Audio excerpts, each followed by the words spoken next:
otam ichadi. Endi men ham ichyapman. Odamlar ichkilikni kayf uchun ichadi deb o'ylaydi. Yo'q. Men shunchaki unutish uchun ichaman. Otamni, uyimizdagi janjallarni va o'sha azobli bolaligimni.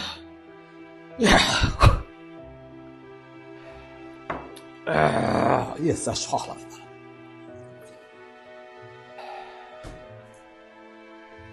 Yana shu ahvolmi? Nima qilay? Uyga telefon qilsam, otam emas. Onam yig'laydi. Har kuni bir xil ahvol. To'g'risi, men charchadim. Shu bilan hammasi unutiladimi? Hech bo'lmasa, bir necha soatga. Otangdan xafa bo'lsang kerak. Juda. Unda nega unga o'xshab qolyapsan? Axir.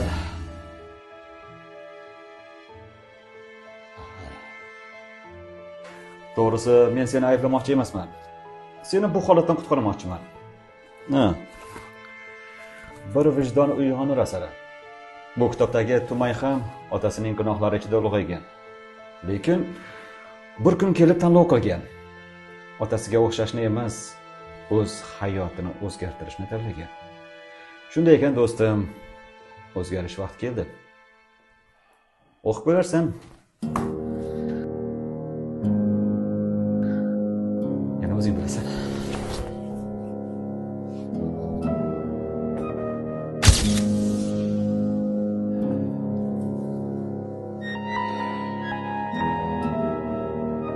Bir vijdon uyg'onur. Bir vijdon uyg'onur.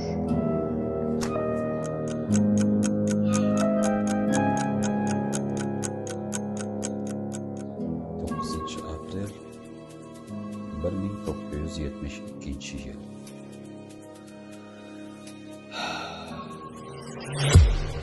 Men endi aniq o'zgaraman.